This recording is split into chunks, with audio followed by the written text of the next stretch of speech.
तो hi students, मैं Vijay Anand mission science topper से हम लोग लेकर आए हैं आप लोग का फर्स्ट चैप्टर का यूनिट फर्स्ट का जो है मानव जनन, ठीक है, ह्यूमन रिप्रोडक्शन।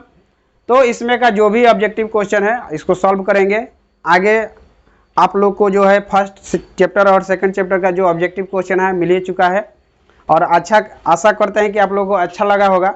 इस चैप्टर से हम लोग का मानव जनन से जो भी ऑब्जेक्टिव क्वेश्चन है फुल एक्सप्लेनेशन के साथ हम लोग क्या करेंगे, इसको पूरा करेंगे। 2 पार्ट में करेंगे। फर्स्ट पार्ट जो है आज मिल जाएगा, सेकंड पार्ट जो होगा वो आप लोग को अगले या कल या परसों जो भी होगा उस दिन मिल जाएगा। तो आप चलिए हम लोग बिना लेट किए हुए क्वेश्चन को सॉल्व करते हैं। फर्स्ट क्वेश्चन जो है हम लोग कर रहा है बंध्याकरण की विधि है। बंध्याकरण की विधि है IUDCB, मध्यक्षद, शुक्रवाहिकोच्छेदन और लूप। देखिए बंध्याकरण का मतलब होता है स्टरलाइजेशन का मतलब होता है कि बाझपन की स्थिति में हम लोग क्या विधि अपनाएंगे, कौन सी विधि अपनाएंगे कि ताकि हम लोग जो बाझपन की स्थिति है उसे दूर किया जा सकता है। तो इसमें एक ही विधि होता है, इसमें जो होता है हम लोग का विधि होता है शुक्रवाहिकोच्छेदन विधि। शुक्रवाहिकोच्छेदन विधि, इस विधि द्वारा जो होता है बंध्याकरण की स्थिति को, बाझपन की स्थिति को दूर किया जा सकता है। ठीक है स्टूडेंट्स, तो यह विधि जो है शुक्रवाहिकोच्छेदन विधि है। ठीक है, नेक्स्ट क्वेश्चन जो है आगे की ओर देखते हैं।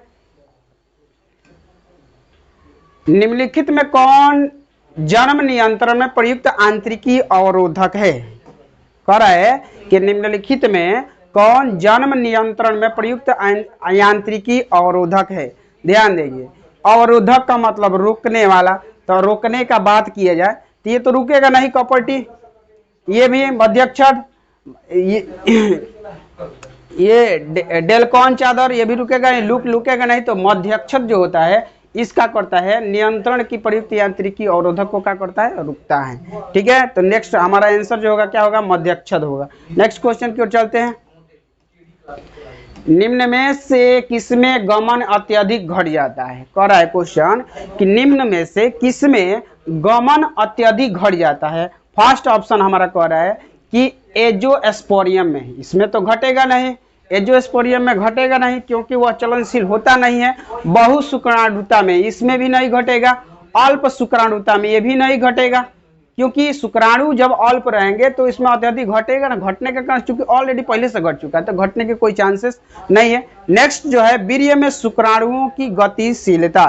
ध्यान देंगे, अगला ऑप्शन हमारा जो है कह रहा है कि वीर्य में शुक्राणुओं की गतिशीलता, वीर्य में शुक्राणुओं की स्वतः गतिशीलता घट जाना। देखिए वीर्य में जो शुक्राणु होते हैं, चूंकि शुक्राणु जो होता है, शुक्राणु में जो होता है माइटोकॉन्ड्रिया होता है, उस माइटोकॉन्ड्रिया के कारण ये जो होता है शुक्राणुओं को ऊर्जा मिलती है और ऊर्जा के कारण वह गतिशील होते हैं। तो गतिशील होने के कारण वे जब चलते रहते हैं उनकी गतिशीलता धीरे धीरे क्या हो जाती है, घट जाती है। इसको कहते हैं स्टेनोस्पर्मिया। इसलिए इसको वीर्य में शुक्राणुओं की होती है स्वतः गतिशीलता क्या हो जाता है, घट जाता है। तो हमारा आंसर क्या होगा स्टूडेंट, वीर्य में शुक्राणुओं की स्वतः गतिशीलता का घट जाना। नेक्स्ट जो क्वेश्चन है देखते हैं, कौन सा परीक्षण द्वारा बगैर पैदा हुए बच्चे में आनुवांशिक व कार्यिकी दोष 10 अध्ययन किया जा सकता है? ठीक है, क्वेश्चन कह रहा है कि कौन सा परीक्षण है, समझिए क्वेश्चन समझेंगे तो मतलब कौन ऐसा परीक्षण है, कौन सी जांच है जिसके द्वारा अगर बच्चा पैदा नहीं हुआ है तो माता के भ्रूण में ही उसके अनुवांशिक या कार्यिकी दोषों का पता लगाया जा सकता है। अनुवांशिक दोष का पता लगाना, अनुवांशिक दोष का पता लगाना या कार्यिकी दोष का पता लगाना कौन सा मेथड है जिसके द्वारा जो हम क्या कर सकते हैं, उसको जांच कर सकते हैं। तो ध्यान देंगे स्टूडेंट, इसका एक ही जांच होता है एमिनियो सिंथेसिस, जिसका हिंदी नाम देखेंगे इम्यूनोसेंटेसिस दिया है यहाँ पर ऑप्शन हमारा। इम्यूनोसेंटेसिस में होता क्या है कि माता के भ्रूण से एमनियोटिक फ्लूइड निकाला जाता है, एमनियोटिक फ्लूइड निकाला जाता है सिरिंज के माध्यम से। ठीक है, फ्लूइड निकाला जाता है और उसी फ्लूइड के द्वारा हम जांच कर सकते हैं कि जो भ्रूण में पल रहा है, गर्भ होता है, वह गर्भ में आनुवांशिक दोष है या नहीं है, उसका लिंग का भी निर्धारण इस विधि द्वारा हम कर सकते हैं। ठीक है, आनुवांशिक दोष का पता लगाने के लिए। ठीक है, तो हमारा आंसर क्या है, एमेनियोसेंटेसिस। ठीक है, नेक्स्ट क्वेश्चन जो है देखते हैं, जब संतति की उत्पत्ति एकल जनक द्वारा होती है तो तब यह क्या कहलाता है। ध्यान देंगे, जनन जो होता है, आप लोग को पीछे का जो हमारा वीडियो है फर्स्ट चैप्टर और सेकंड चैप्टर, इस चीज को हम बताए भी होंगे। जब संतति की उत्पत्ति एकल जनक देते हैं, जनन जो होता है ऐसी क्रिया है जिसमें नर और मादा दोनों एक साथ भाग ले सकते हैं या केवल एक ही जनक भाग लेकर अपने जैसे नए संतति को जन्म दे सकता है। तो लैंगिक जनन में होता क्या है कि नर और मादा दोनों, दो विपरीत लिंग नर और मादा एक साथ भाग लेते हैं, तो वह क्रिया जो कहलाती है, क्या कहलाती है, लैंगिक जनन, सेक्सुअल रिप्रोडक्शन। क्या कहलाती है, सेक्सुअल। लेकिन जब कोई एक ही जनक मेल हो या फीमेल हो, नर हो या मादा हो, अगर वह भाग लेता है तो उसको कहते हैं अलैंगिक जनन। तो हमारा क्वेश्चन क्या कर रहा है, जब संतति की उत्पत्ति एकल जनक द्वारा होती है तो क्या कहलाता है, अलैंगिक जनन। आंसर क्या हो जाएगा, अलैंगिक जनन। ठीक है, तो हमारा आंसर क्या होगा, अलैंगिक जनन। इसको आप लोग को, ये सब क्वेश्चन तो आप लोग को देखते मार देना चाहिए, इसमें कुछ है नहीं। मुकुलन द्वारा जनन किसमें होता है, इसको फर्स्ट चैप्टर में क्लियर किए होंगे, फर्स्ट चैप्टर में और सेकंड चैप्टर में भी देखे होंगे आप लोग। मुकुलन द्वारा जो जन्म होता है किसमें होता है, ईस्ट में। किसमें होता है, ईस्ट में। पैरामीशियम में जो होता है विखंडन द्वारा होता है, किसके द्वारा, विखंडन द्वारा। पेनिसिलियम में जो होता है अलग विधि होता है, तो इसके लिए हमारा जो होता है, हमारा आंसर क्या होगा, ईस्ट। ठीक है, नेक्स्ट क्वेश्चन है, मानव युग्मकों में गुणसूत्रों की संख्या होती है। इस क्वेश्चन को पीछे बता चुके हैं, क्योंकि इसमें है तो बता देते हैं। मानव युग्मकों में गुणसूत्रों की संख्या होती है। देखें, ध्यान देंगे, मानव नर जनन कोशिकाओं में जो होती है सेलों की संख्या कितना होता है, 46। युग्मक बनते हैं अर्धसूत्री विभाजन में, युग्मक बनते हैं, मेल गैमिट बनता है। मेल गैमिट जब बनता है तो मेल गैमेट जनता अर्धसूत्री विभाजन होता है, तो इधर 23 हो जाता है, इधर 23 हो जाता है, तो 23 इधर भी मेल गैमेट। तो हमारा आंसर क्या होगा, युग्मक की जब बात आएगा, युग्मक तो ध्यान देंगे 23। लेकिन जब मानव में की बात आ जाएगा, मानव में गुणसूत्रों की संख्या कितनी होती है, तो ध्यान देंगे कितना होता है, मानव में गुणसूत्रों की संख्या 46। और 46 में अर्धसूत्री विभाजन होता है, तो 2 भागों में बढ़ जाता है, जिसमें क्या हो जाता है, 23 हो जाता है। ठीक है, या इसको 23 जोड़ा भी कहा जाता है, इसको 23 जोड़े पाए जाते हैं। 23 जोड़े का मतलब 2 गो जोड़ा, एक जोड़ा में 2 गो, तो 23 जोड़ा जो होगा क्या हो जाएगा, 46 में 23 जोड़ा हो जाएगा। नेक्स्ट क्वेश्चन है,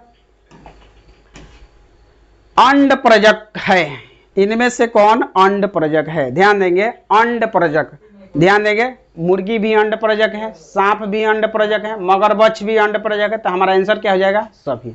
इनमें से आंसर क्या हो जाएगा हमारा, सभी, ऑल, क्योंकि मुर्गी भी अंडा देती है, सर्प भी अंडा, मगरमच्छ भी अंडा। ठीक है, नेक्स्ट क्वेश्चन को बताए हुए हैं, द्विगुणित है अंडा। अंडा तो चूंकि क्या है, द्विगुणित है, पराग ए और बी दोनों युग्मनज।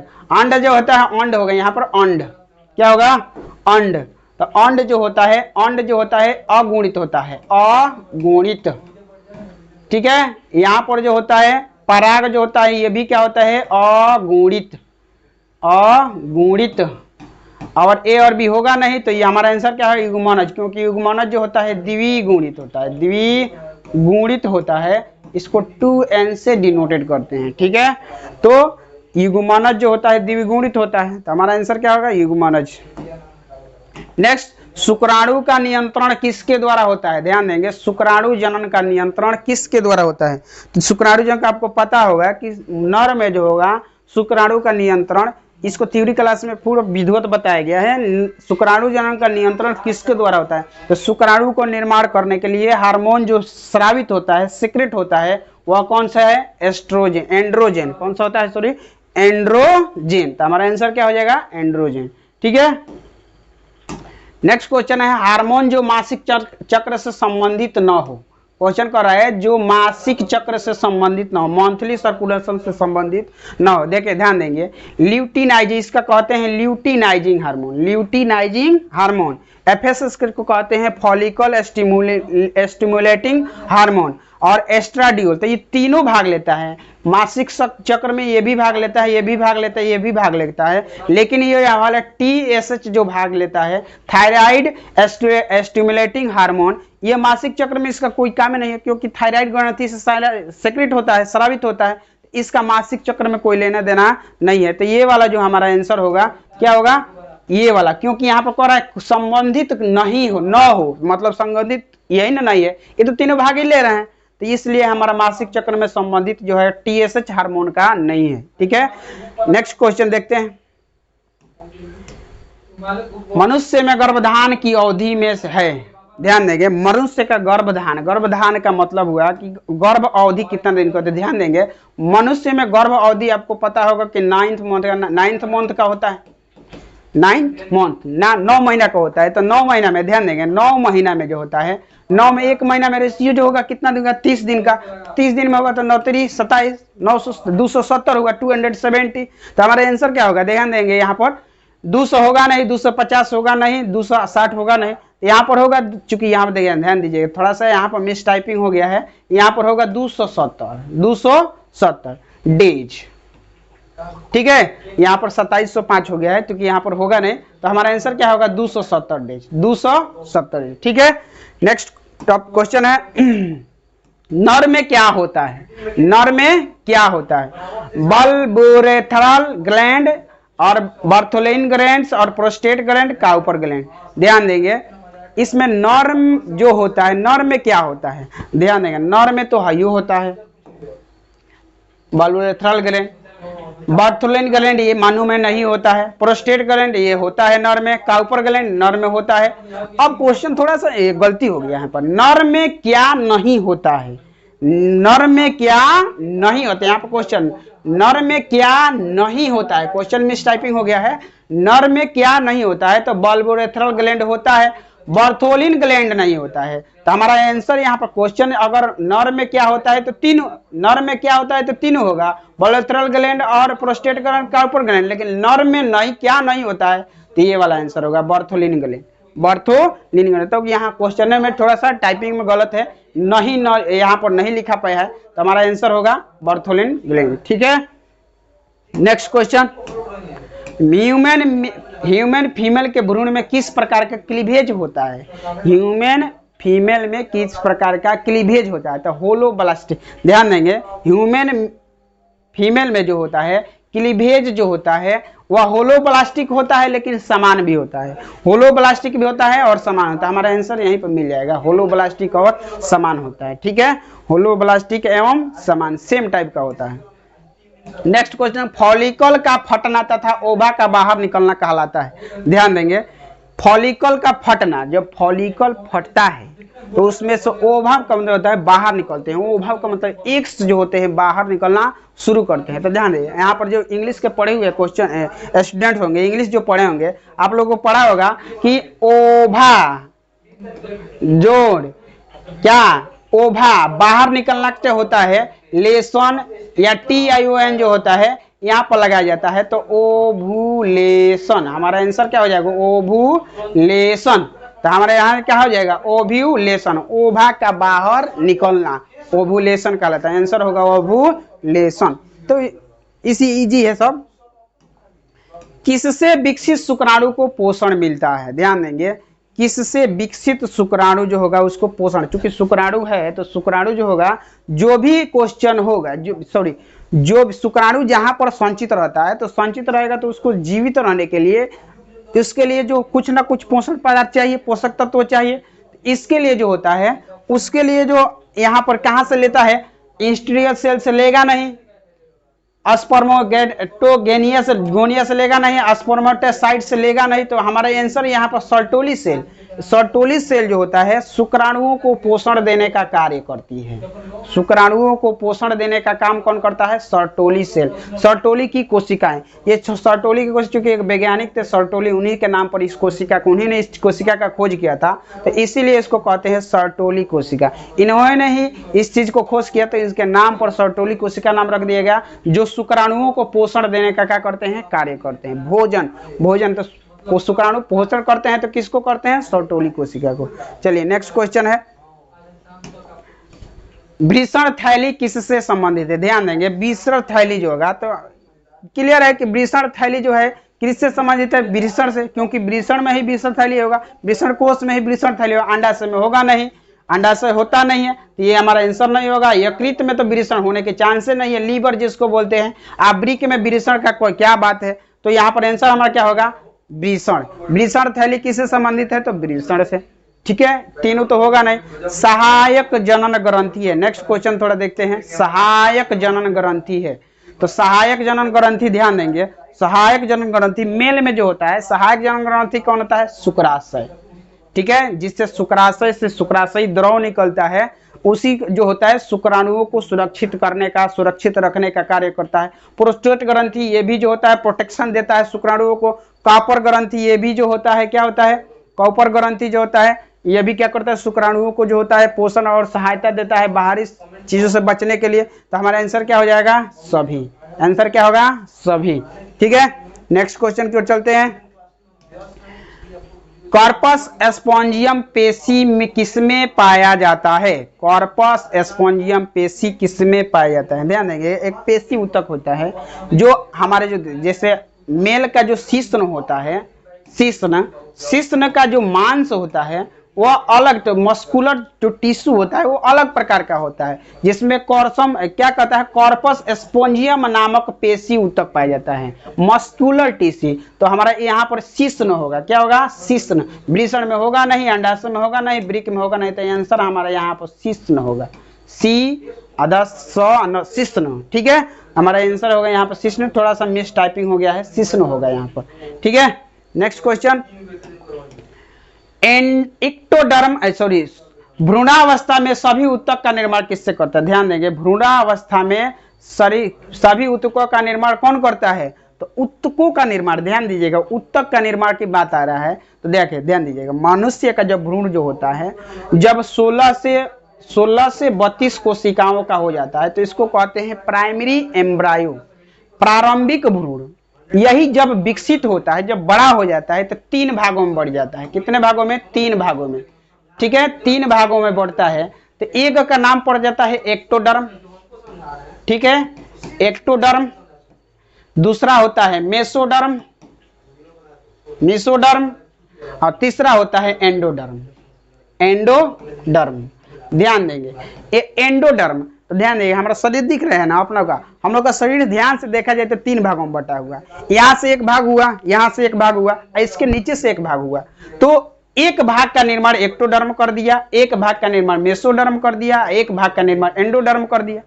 अब बात कर रहा है कि सभी ऊतक का निर्माण करता है, तो ऊतक का निर्माण जो होगा स्टेम सेल करता है। कौन करता है? Stem cell. लेकिन शरीर के संरचना का निर्माण कौन करता है? Ectoderm, mesoderm, endoderm.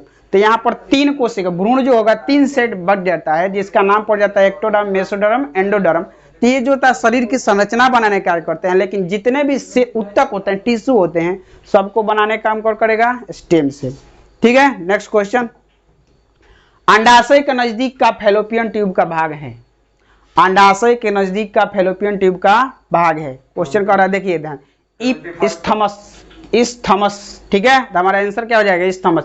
क्योंकि अंडाशय के नजदीक का जो फैलोपियन ट्यूब का भाग होता है वह इस्थमस ही होता है, दूसरा कुछ होता है ये होगा ही नहीं। ग्रीवा तो अलग होता है, एम्प्यूला भी अलग होता है, तो इस्थमस आंसर हो जाएगा। ठीक है, नेक्स्ट क्वेश्चन। किसी मादा में ब्लास्टोसिस्ट के लिए क्या सही है? ध्यान देंगे, ब्लास्टोसिस्ट का मतलब होता है आरोपण, गर्भधारण हो जाना। क्या सही है? तो पहला कह रहा है यह इम्प्लांटेशन से पहले प्लासेंटा बनता है। गलत है। इम्प्लांटेशन से पहले क्या बनता है? प्लासेंटा, जो कि क्या है? एकदम गलत है, इसको कोई सही नहीं कर सकता। अंडोत्सर्ग के 3 दिन बाद इम्प्लांटेड होता है। होगा जी, अंडोत्सर्ग के 3 दिन बाद इम्प्लांटेड होगा? नहीं होगा, क्योंकि उसमें समय लगता है। इम्प्लांटेशन के बाद गर्भाशय की दीवार से पोषक पदार्थ निकलता है। बताइए गलत है कि नहीं है? तो आंसर हमारा क्या होगा? इम्प्लांटेशन के साथ ट्रोफोप्लास्ट कोशिका का द्वारा इम्प्लांटेड हो जाता है। ध्यान देंगे, यहाँ पर थोड़ा सा ऑप्शन नीचे है, ये वाला जो होगा इम्प्लांटेशन के साथ, दोनों काम एक साथ होगा। इम्प्लांटेशन के साथ ट्रोफोप्लास्ट की कोशिका द्वारा इम्प्लांटेड हो जाना, जाके क्या होता है? भ्रूण के सतह में चिपक जाना, तो हमारा क्या कहलाता है? इम्प्लांटेशन। तो हमारा आंसर क्या हो जाएगा? ये वाला। ठीक है, नेक्स्ट क्वेश्चन जो है ध्यान से, किसी श्रावण में फ्रुक्टोज कैल्शियम एवं एंजाइम सबसे अधिक पाया जाता है किसमें? ध्यान देंगे, किस श्रावण में, यहाँ पर किसी नहीं, किस श्रावण में फ्रुक्टोज कैल्शियम एंजाइम सबसे अधिक पाया जाता है? फ्रुक्टोज कैल्शियम और एंजाइम, ध्यान देंगे, नर सहायक ग्रंथि जो होती है इसमें सबसे ज्यादा फ्रुक्टोज कैल्शियम और एंजाइम की जरूरत होती है, जो इसी में पाया जाता है। इस समय यकृत में, अग्न्याशय में, लार ग्रंथि में नहीं पाया। चूंकि हम जनन ग्रंथि पढ़ रहे हैं, मानव जनन, तो जनन ग्रंथि से कौन संबंधित नहीं है, तो हमारा आंसर क्या हो जाएगा? ये नर सहायक ग्रंथि। ठीक है, नेक्स्ट क्वेश्चन।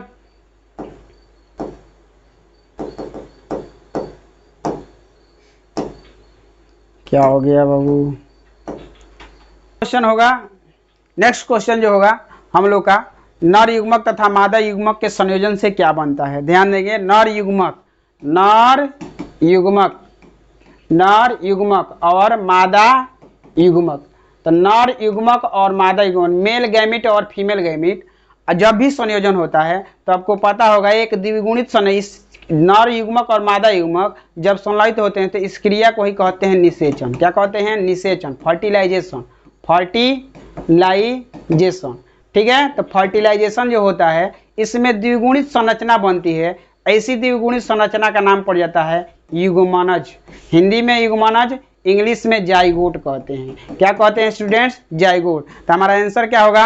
अंडाणु तो होगा नहीं, क्योंकि नर मादा युग्मक में अंडाणु आएगा, और नर युग्मक में शुक्राणु आएगा, तो ये भी होगा नहीं। वीर्य में ही शुक्राणु मौजूद रहते हैं, ये होगा नहीं। तो हमारा आंसर क्या होगा? युग्मनज। यहाँ पर युग्मनज या जाइगोट। ठीक है, नेक्स्ट क्वेश्चन। निम्नलिखित में कौन एक पुरुष में पाया जाता है? ध्यान देंगे, निम्नलिखित में कौन एक पुरुष में पाया जाता है? नेक्स्ट, निम्नलिखित में कौन एक पुरुष में पाया जाता है? ध्यान देंगे, यह क्वेश्चन जो है आप लोग के कमेंट के लिए रहेगा। निम्नलिखित में कौन एक पुरुष में पाया जाता है? पहला ऑप्शन है आप लोग के लिए गर्भाशय, दूसरा है भग, तीसरा है लिबिया मेजोरा, और चौथा है कॉपर ग्रंथि। तो आप लोग इसको कमेंट में जरूर लिखें कि इसमें आंसर कौन सा होगा, और जो भी क्वेश्चन इस आंसर होगा हम अगले वीडियो में बता दिया जाएगा। और आशा करते हैं कि आप लोग को यह वीडियो पसंद आएगा। और ठीक है, तो इस वीडियो को आप लोग पूरा देखें और इस चैनल को क्या करें? सब्सक्राइब जरूर करें और बेल आइकन दबाना ना भूलें। साथ ही साथ इस वीडियो को आप लोग लाइक करें, शेयर करें और कमेंट करना ना भूलें। जय हिंद, जय भारत। मिलते हैं हम अगले वीडियो में, पार्ट 2 में।